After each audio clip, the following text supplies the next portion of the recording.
Hello ಎಲ್ಲರಿಗೂ Lakshmi family ಝೋನ್ಗೆ ಸ್ವಾಗತ.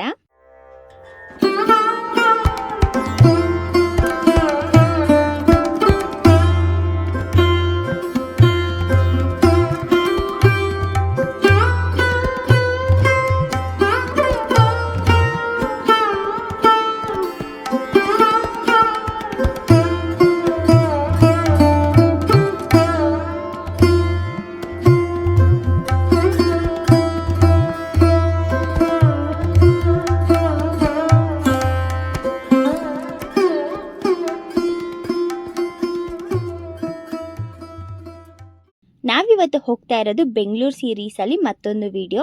ನಾವಿವತ್ತು ನೋಡಕ್ಕೆ ಹೋಗ್ತಾ ಇರೋದು ತುಂಬಾನೇ ವಿಶೇಷವಾಗಿರುವಂತಹ ದೇವಾಲಯ. ಇದು ದುರ್ಗಾದೇವಿಯ ಸ್ವರೂಪವನ್ನ ಹೋಲುವಂತಹ ಒಂದು ವಿಶೇಷವಾಗಿರುವಂತಹ ದೇವಾಲಯ. ಈ ದೇವಾಲಯದಲ್ಲಿ ಒಂದು ವಿಶೇಷವಾಗಿರುವಂತಹ ಪದ್ಧತಿ ಇದೆ. ಅದು ಕೊಬ್ಬರಿಯನ್ನ ತಗೊಂಡು ಈ ರೀತಿ ಬೆಂಕಿಗೆ ಹಾಕಿ ಸುಡ್ತಾರೆ.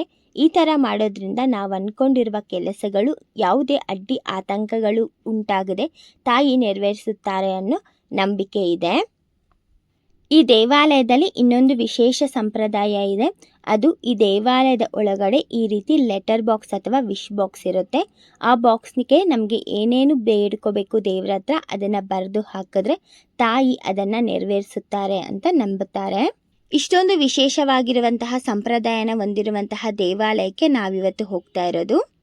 ಈ ದೇವಾಲಯ ಇರೋದು ಬೆಂಗಳೂರು ಸಿಟಿಯಿಂದ 25 ಕಿಲೋಮೀಟರ್ ದೂರದಲ್ಲಿ. ಇದು ಶ್ರೀ ಆಶಾಪುರ ಮಾತಾಜಿ ದೇವಾಲಯ. ಇದು ಜೈನ್ ಟೆಂಪಲ್ ಆಗಿದೆ.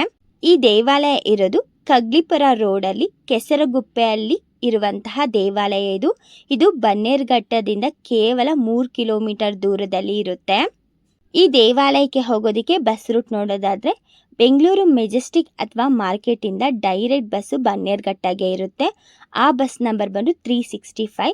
ಬನ್ನೇರುಘಟ್ಟ ಬಸ್ನ ಹತ್ಕೊಂಡು ಬನ್ನೇರುಘಟ್ಟ ಸರ್ಕಲ್ನ ಹಿಡ್ಕೋಬೇಕಾಗಿರುತ್ತೆ. ಬನ್ನೇರುಘಟ್ಟ ಸರ್ಕಲಿಂದ ಬರೀ 3 ಕಿಲೋಮೀಟರ್ ಇರುತ್ತೆ. ಬನ್ನೇರುಘಟ್ಟ ಸರ್ಕಲಿಂದ ನಿಮಗೆ ಬಸ್ ಸಹ ಅವೈಲಬಲ್ ಇರುತ್ತೆ. ಅದು ಜಿಗಣಿ ಟು ಕಗ್ಲಿಪುರ ರೋಡ್ಗೆ ಹೋಗುವಂಥ ಬಸ್ ಇರುತ್ತೆ, ಅಥವಾ 211 NB ಅನ್ನೋ ಬಸ್ಸು ಸಹ ಇರುತ್ತೆ. ಈ ಬಸ್ನ ಹತ್ಕೊಂಡು ಕೆಸರಗುಪ್ಪೆ ಅಥವಾ ಈ ದೇವಾಲಯದ ಹೆಸರಾದಂಥ ಆಶಾಪುರ ಮಾತಾಜಿ ದೇವಾಲಯ ಅಂತ ಹೇಳಿದ್ರು ಸಹ ಸ್ಟಾಪ್ನ ಕೊಡ್ತಾರೆ. ಬಸ್ಸು ದೇವಸ್ಥಾನದ ಮುಂದೆನೇ ಸ್ಟಾಪ್ ಕೊಡ್ತಾರೆ. ಬಸ್ಸು ಮಾರ್ನಿಂಗ್ 6ಇಂದ ನೈಟ್ 6 ತನಕ ಇರುತ್ತೆ. ಬಸ್ಸಸ್ಸು ಟೈಮಿಂಗ್ಸ್ ಪ್ರಕಾರ ಬಂದರೂ ಸಹ ತುಂಬಾ ಬಸ್ಸಸ್ಸು ಅವೈಲಬಲ್ ಇರುತ್ತೆ. ಇಲ್ಲಾಂದರೆ ಬನ್ನೇರುಘಟ್ಟ ಸರ್ಕಲಿಂದ ಆಟೋ ಮಾತಾಡ್ಕೊಂಡಾದರೂ ಬರಬಹುದು. 4 ಮೆಂಬರ್ಸ್ಗೆ 150 ರೂಪೀಸ್ ತನಕ ಚಾರ್ಜ್ ಮಾಡ್ತಾರೆ.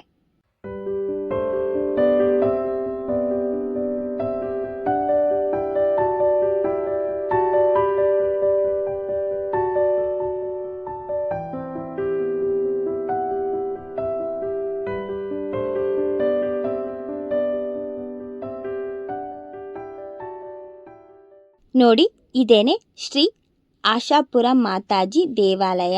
ಇದನ್ನ ಬೆಂಗಳೂರು ಗೋಲ್ಡನ್ ಟೆಂಪಲ್ ಅಂತ ಸಹ ಕರೀತಾರೆ.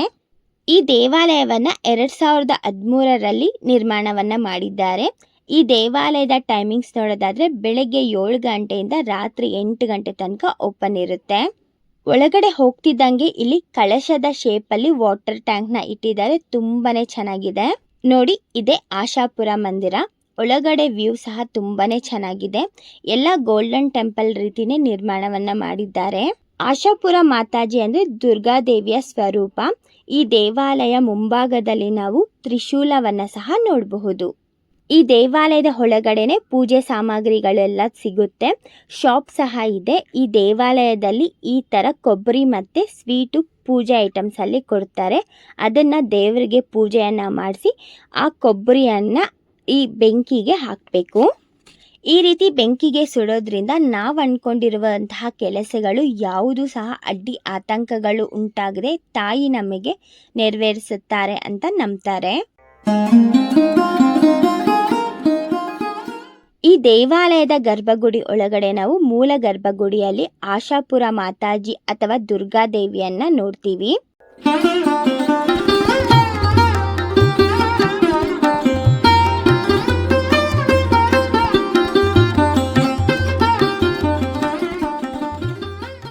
ತಾಯಿಯ ಎಡಗಡೆ ಗರ್ಭಗುಡಿಯಲ್ಲಿ ನಾವು ಸಿದ್ಧಿ ಬುದ್ಧಿ ಜೊತೆಗೆ ಗಣೇಶನನ್ನ ದರ್ಶನವನ್ನ ಪಡ್ಕೊಂತೀವಿ.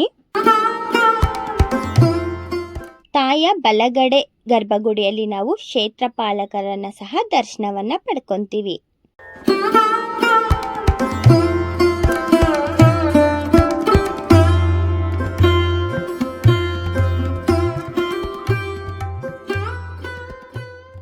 ನಾವು ಬಂದಿರೋದು ವೀಕೆಂಡ್ಸ್ ಅಲ್ಲಿ, ಅದರಿಂದ ತುಂಬಾನೇ ಜನ ಬಂದಿದ್ದಾರೆ.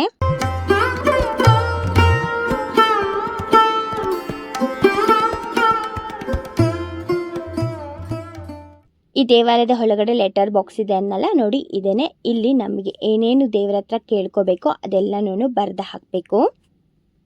ಇಲ್ಲಿ ಬರೆದು ಹಾಕೋದು ಎಲ್ಲಾನು ನೆರವೇರುತ್ತೆ ಅನ್ನುವಂಥ ನಂಬಿಕೆ ಇದೆ. ನಾವು ಸಹ ಬರೆದು ಹಾಕಿದ್ವಿ. ನೋಡೋಣ, ತಾಯಿ ಎಲ್ಲ ನೆರವೇರಿಸಿದ್ರೆ ಮತ್ತೆ ಬಂದು ತಾಯಿಗೆ ಪೂಜೆಯನ್ನ ಮಾಡಿಕೊಂಡು ಹೋಗ್ತೀವಿ ಅಂತ ಕೇಳ್ಕೊಂಡಿದ್ದೀವಿ.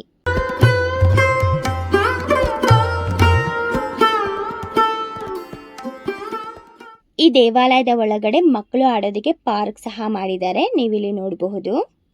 ಈ ದೇವಾಲಯದ ಒಳಗಡೆ ತುಂಬಾ ಪ್ರಶಾಂತವಾಗಿದೆ. ಈ ದೇವಾಲಯದ ಮುಂಭಾಗದಲ್ಲಿ ಕುತ್ಕೊಂಡು ಸ್ವಲ್ಪ ಹೊತ್ತು ಟೈಮ್ನ ಸಹ ಸ್ಪೆಂಡ್ ಮಾಡಬಹುದು. ಈ ದೇವಾಲಯದ ಒಳಗಡೆ 3 ಟೈಮ್ ಸಹ ಊಟದ ವ್ಯವಸ್ಥೆ ಸಹ ಇರುತ್ತೆ. ಬೆಳಗ್ಗೆ ತಿಂಡಿ, ಮಧ್ಯಾಹ್ನ ಊಟ ಮತ್ತೆ ರಾತ್ರಿ ಊಟ ಸಹ ಕೊಡ್ತಾರೆ. ಇದು ಜೈನ್ ಟೆಂಪಲ್ ಆಗಿರೋದ್ರಿಂದ ಸ್ವಲ್ಪ ಬೇಗ ಊಟ ಕೊಡ್ತಾರೆ ಸಂಜೆ. ನಾವು ಈವ್ನಿಂಗ್ ಟೈಮ್ಗೆ ಬಂದಿರೋದ್ರಿಂದ ವೆಯ್ಟ್ ಮಾಡ್ತಾ ಇದ್ದೀವಿ ಊಟವನ್ನು ಮಾಡಿಕೊಂಡು ಹೋಗೋದಕ್ಕೆ. ಎಕ್ಸಾಕ್ಟ್ 5 ಗಂಟೆಗೆ ನಮಗೆ ಊಟ ಕೊಟ್ಟರು. ಊಟ ಚಪಾತಿ, 2 ಥರ ಪಲ್ಯ ಮತ್ತು ಅನ್ನ, ಸಾಂಬಾರ್, ಪಾಪಡ್ ಇದೆಲ್ಲನೂ ಕೊಟ್ಟರು. ತುಂಬಾ ಚೆನ್ನಾಗಿತ್ತು. ಈ ದೇವಾಲಯ ತುಂಬಾ ಚೆನ್ನಾಗಿದೆ. ವೀಕೆಂಡ್ಸಲ್ಲಿ ಬರೋದಕ್ಕೆ ಬೆಂಗಳೂರಲ್ಲಿರುವಂತಹ ಒಳ್ಳೆ ದೇವಾಲಯ ಅಂತಲೇ ಹೇಳಬಹುದು. ಈ ದೇವಾಲಯದಿಂದ 1 ಕಿಲೋಮೀಟರಲ್ಲಿ ಶನೇಶ್ವರ ದೇವಸ್ಥಾನ ಇದೆ. ಆ ದೇವಸ್ಥಾನಕ್ಕೆ ನಾವಿವಾಗ ಹೋಗ್ತಾ ಇದ್ದೀವಿ. ಬಸ್ಸಲ್ಲಿ ಬಂದಿರೋರು ಸಹ ಈ ದೇವಾಲಯಕ್ಕೆ ಹೋಗಬಹುದು. ಈ ಸ್ಟಾಪಿಂದ ನೆಕ್ಸ್ಟ್ ಸ್ಟಾಪ್ನ ಹೇಳ್ಕೋಬೇಕಾಗಿರುತ್ತೆ.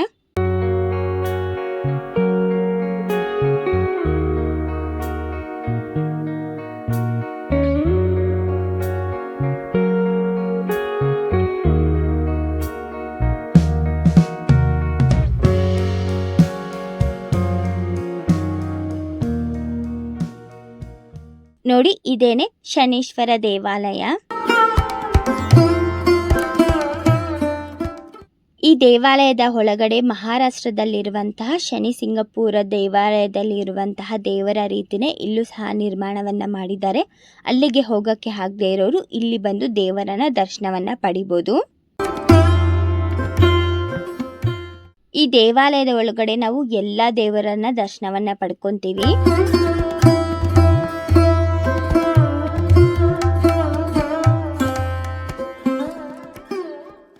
ಈ ದೇವಾಲಯದಲ್ಲಿ ಶನಿವಾರ ಅನ್ನದಾನ ಸಹ ಇರುತ್ತೆ.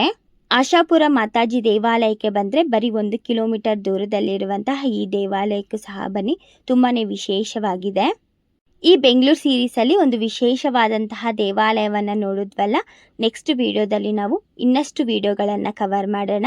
ಯಾರಿಗೆಲ್ಲ ಈ ವಿಡಿಯೋ ಇಷ್ಟ ಆಯಿತು ಲೈಕ್ ಮಾಡಿ, ಶೇರ್ ಮಾಡಿ, ಕಮೆಂಟ್ ಮಾಡಿ. ಇದೇ ಥರ ವಿಡಿಯೋಸ್ಗೋಸ್ಕರ ನಮ್ಮ ಚಾನಲ್ಗೆ ಸಬ್ಸ್ಕ್ರೈಬ್ ಮಾಡ್ಕೊಳ್ಳೋದು ಮರಿಬೇಡಿ. Thank you.